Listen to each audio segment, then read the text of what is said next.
ഇന്നിത് നമ്മൾ മേട്ടുപ്പാളയത്തേക്കുള്ള യാത്രയിലാണ് കേട്ടോ. മണ്ണാർക്കാട് നിന്ന് നേരെ അട്ടപ്പാടി അഗളി. അപ്പോൾ നമ്മൾ ആദ്യത്തെ ചെക്ക് പോയിൻ്റ് കഴിഞ്ഞ് നേരെ ചെറിയ റിവർ ഉണ്ട്, അത് ക്രോസ് ചെയ്തിട്ട് വേണം പോകാൻ.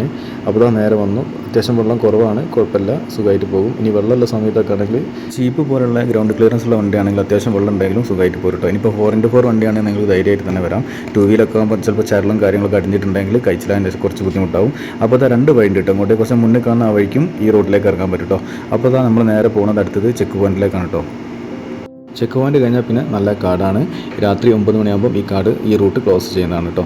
ഈ റൂട്ടിലാണ് ഇപ്പോൾ നിലവിലിപ്പോൾ മുള്ളി വഴി, അതായത് ഊട്ടിയിൽ നിന്ന് നമുക്ക് മുള്ളി വഴി താഴോട്ടേക്ക് ഇറങ്ങി അതിനുശേഷം തൊളമ്പാളയം, കോട്ടത്തറ, അത്തിക്കടവ് അങ്ങനെ ആ വഴിക്കൊക്കെ നമുക്ക് തിരിച്ച് ഈ വഴി ഇങ്ങോട്ടേക്ക് വരാം കേട്ടോ. അട്ടപ്പാടി വഴി, മണ്ണാർക്കാട് വഴി കോഴിക്കോട്ടേക്ക് വരാം. അപ്പോൾ നമ്മളിതാ നേരെ അടുത്തത് മേട്ടുപ്പാളയം വെച്ച് നേരെ പോവാണ്. അപ്പോൾ ഈ മേട്ടുപ്പാളയം അതേപോലെ പൊള്ളാച്ചിക്ക് പോയിട്ട് ഈ ജീപ്പിൻ്റെ സ്പെയർ പാർട്സ്, അതായത് ഇപ്പോൾ 4x4 കയറ്റുന്ന സാധനങ്ങളായാലും എഞ്ചിനായാലും ഗിയർ ബോക്സ് ആയാലും എടുക്കുന്ന ആൾക്കാരൊക്കെ പ്രത്യേകം ശ്രദ്ധിക്കണം.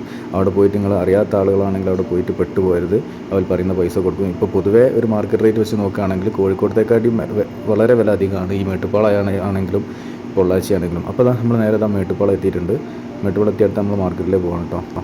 സാധനങ്ങളൊക്കെ ഒരുപാടുണ്ട്, പക്ഷേ എന്തെന്ന് വെച്ചാൽ നല്ലതിന് തീപിടിച്ച വിലയാണ്. അപ്പോൾ നമ്മൾ കാര്യമായിട്ട് അവിടെ നിന്നൊന്നും എടുത്തിട്ടില്ല കേട്ടോ. നേരെ നമ്മൾ കോയമ്പത്തൂരിലേക്ക് പോകട്ടോ. അങ്ങനെ ഉക്കടം മാർക്കറ്റിൽ എത്തിയിട്ടുണ്ട്. ഉക്കടം മാർക്കറ്റും പൊതുവേ പറഞ്ഞാൽ തന്നെ ഫുള്ള് വിലയാണ്. സാധനങ്ങൾക്ക് നമ്മുടെ നാട്ടിലേക്കാട്ടും വില അധികമാണ് ഇവിടെ.